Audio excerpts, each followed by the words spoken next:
سورہ نجم، سورہ والذاریات، سورہ حدید، سورہ واقعہ میں اللہ تبارک و تعالی نے اپنے بندوں سے پوچھا ہے کہ دیکھو یہ سارے جو کام ہو رہے ہیں یہ کون کر رہا ہے؟ یہ تم کرتے ہو یا ہم کرتے ہیں؟ تم تو بس زمین میں ایک بیج ڈال کر آ جاتے ہو، اس کو اگاتا کون ہے؟ انتم تزرعونہ ام نحن الزارعون؟ پھر زمین میں جانے کے بعد تمہیں کیا پتا کہ وہ کہاں گیا؟ تو پھر ہم اسے وہاں مٹی کی تہ میں پرورش دیتے ہیں، پروان چڑھاتے ہیں، نشو و نما دے کر اس میں قوت ڈال کے پھر باہر لے آتے ہیں، جس سے تمہارا سارا روزی روزگار کا کارخانہ چل رہا ہے۔ انتم تزرعون ام نحن الزارعون، یہ غور کرنے کی دعوت دیتا ہے قرآن۔ ایسی ایسی چیزیں آتی ہیں کہ آدمی بس ایک بات بھی اگر پکڑ لے نا اور اس پہ غور کرتا رہے تو زندگی ناکافی ہے۔ ہمارا سارا سرمایہ عقل بھی صرف ہو جائے تو بھی حق ادا نہیں ہوگا۔ تو فرمائے کون اگاتا ہے اس کو؟ تو یہ جو پانی تم پیتے ہو اور اپنی بقائے حیات کا سامان کرتے ہو، دن رات پی رہے ہو، استعمال کر رہے ہو، انتم انزلتموہ من المزن، تم نے نازل کیا، یہ ہم نے نازل کیا، ام نحن المنزلون، ہم نازل کر رہے ہیں۔ تو اور پھر یہ درخت جو تم دیکھ رہے ہو یہ تم اگا رہے ہو ان درختوں کا، انتم انشأتم شجرتہا ام نحن المنشئون، ہم ہی یہ درخت اگا رہے ہیں۔ تو سب اسی کی قدرت ہے جناب۔ اللہ نے بار بار اپنی قدرتوں کا ذکر فرمایا ہے، وہی چھایا ہوا ہے، اسی کی کبریائی ہے، وہ سب سے بڑا ہے، بڑی سے بڑی چیز اس کی تحت قدرت ہے، اس کے ماتحت قدرت ہے، اسی نے پیدا کیا ہے اور وہی اس کا کنٹرول چلا رہا ہے، اس کا نظام چلا رہا ہے۔ ایسا نہیں ہے کہ وہ پیدا کر کے چھوڑ دیا اب خود بخود چل رہا ہے، ایسا نہیں۔ لہذا جب یہ ہو رہا ہے اور ہر شے اس کی قدرت، اس کے کنٹرول میں ہے اور اسی کے اختیار میں ہے، ایک پتا بھی ہلتا ہے تو اسی کے اشارے سے، تو پھر وہی سب سے بڑا ہے نا۔ اس لیے بار بار ہم سے کہلوایا گیا تم یہ کہو اللہ اکبر، اللہ اکبر، اذان دو تو شروع اسی سے کرو اللہ اکبر، نماز شروع کرو تو اللہ اکبر۔ اس لیے بار بار ہر وقت ہماری زبانوں پہ یہ ورد جو ہے جاری کیا گیا، اللہ اکبر، اللہ سب سے بڑا ہے، اللہ سب سے بڑا ہے۔ تو جو بات بھی ہماری زبان پہ رکھی گئی ہے وہ ہماری عقل کی آنکھ سے صاف نظر آ رہی ہے، اس میں کچھ بھی ایسا نہیں ہے جس پہ پردہ پڑا ہوا ہے، جو بھی ہماری زبان پہ رکھا۔ اس طرح اللہ کا کلام جو کچھ بھی بیان کرتا چلا جا رہا ہے یہ سب عقل کی اور دل کی آنکھ سے صاف نظر آ رہا ہے، بس سر کی آنکھ سے دکھائی نہیں دے گا، سر کی آنکھ سے پردے کے پیچھے کا منظر دکھائی نہیں دے گا۔ جو وہ دکھانا چاہتا ہے تو عقل کی اور دل کی آنکھ سے دکھانا چاہتا ہے اس دنیا میں، ہم مرنے کے بعد پھر وہ سر کی آنکھ سے بھی دکھا دے گا۔ تو یہاں چونکہ امتحان ہے اس لیے اس دنیا میں جو کچھ دیکھنا ہے سر کی آنکھوں سے دیکھو، دل کی آنکھوں سے دیکھو، عقل کی آنکھوں سے دیکھو، جو دیکھنا ہے سر کی آنکھ سے کائنات کا مشاہدہ کرو اور پھر پردے کے پیچھے جو ہے اس کو عقل کی آنکھ سے سمجھ لو۔ سر کی آنکھ سے اس کی تخلیق دیکھو، اس کی کائنات کو دیکھو، اس عالم کو دیکھو، اس کی نشانیوں کو دیکھو، تو چپے چپے میں نشانی ہے نشانی، اور پھر اس کے بعد عقل کی آنکھ سے اور دل کی آنکھ سے اس کو سمجھتے چلے جاؤ۔ یہی ایمان ہے، یہی ایمان ہے۔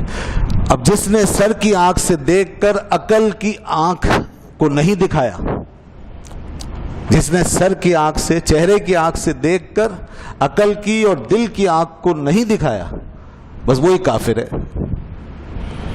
وہی کافر ہے۔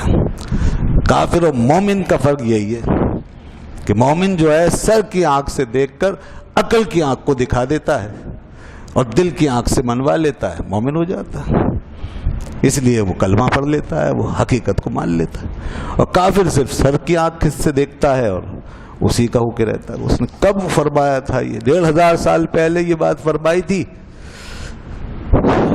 انا لموسعون، ہم نے اس کائنات کو پیدا کیا ہے اور ہم اس کو مسلسل وسعت دے رہے ہیں۔ 1500 سال ہو گیا اس بات کو فرمائے ہوئے۔ کائنات کو پیچھے سورۃ الانبیاء کے حوالے سے بات آئی تھی، بگ بینگ تھیوری بیان کی تھی میں نے، اس نے یہ بتایا تھا کہ میں نے کائنات کو کیسے پیدا کیا۔ کانتا رتقا، ایک جوائنٹ میٹر تھا، ففتقناہما، پھر اس کو ہم نے پھاڑا۔ آج اتنی صدیوں کے بعد سائنس نے سر کی آنکھوں سے اس منظر کو دیکھا اور اس کو پایا، سائنسی تجربات کی بنیاد پر پایا، اور کہا کہ ہاں ایک دھماکہ ہوا تھا، اس کو بگ بینگ کہتے ہیں۔ تو دیکھیے ذرا، ہے نہیں عقل کو ہلا دینے والی بات کہ آج ہم اس کو دیکھ رہے ہیں، سمجھ رہے ہیں، اور 1500 سال پہلے اللہ نے بات بتا دی۔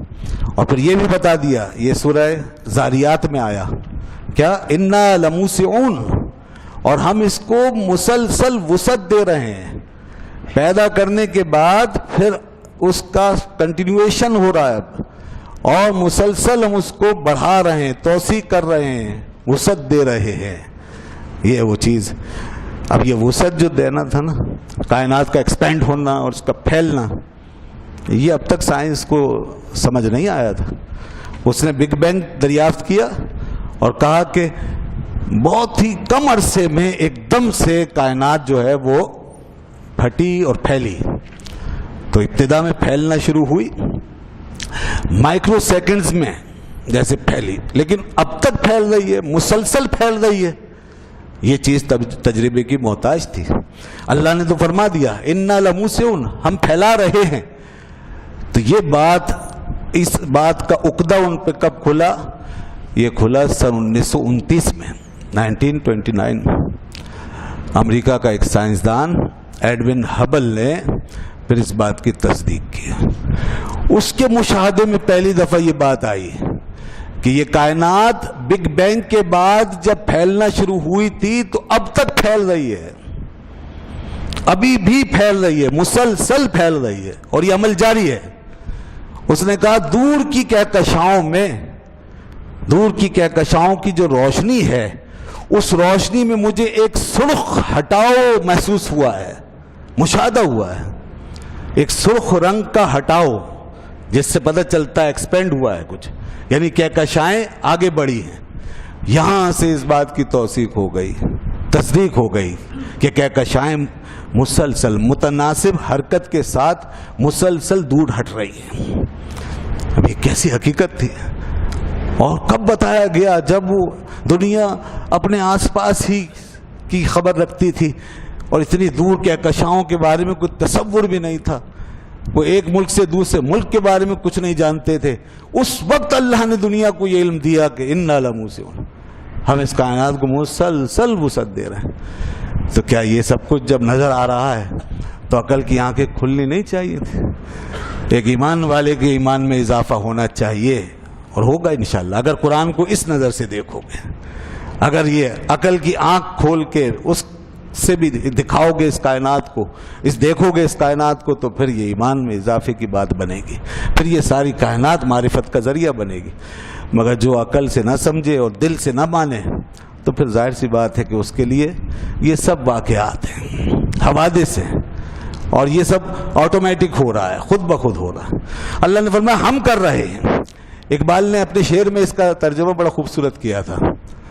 اس نے کہا تھا کہ ابھی یہ کائنات نہ تمام ہے شاید، ابھی یہ کائنات نہ تمام ہے شاید، کہ آ رہی ہے دما دم صدائے کن فیکون، کہ آ رہی ہے دما دم صدائے کن فیکون۔ لوگو، اللہ جو حی کہتا ہے اپنے آپ کو، جو قیوم کہتا ہے اپنے آپ کو، یعنی زندہ ہے، اور قیوم یعنی قائم رکھے ہوئے ہے، وہ بیدار ہے، اسے نہ نیند آتی ہے، لا تأخذہ سنۃ ولا نوم۔ کائنات کا یہ عمل بتا رہا ہے کہ یہ ساری باتیں سچی ہیں۔ اگر وہ زندہ نہ ہوتا، اگر وہ قیوم نہ ہوتا،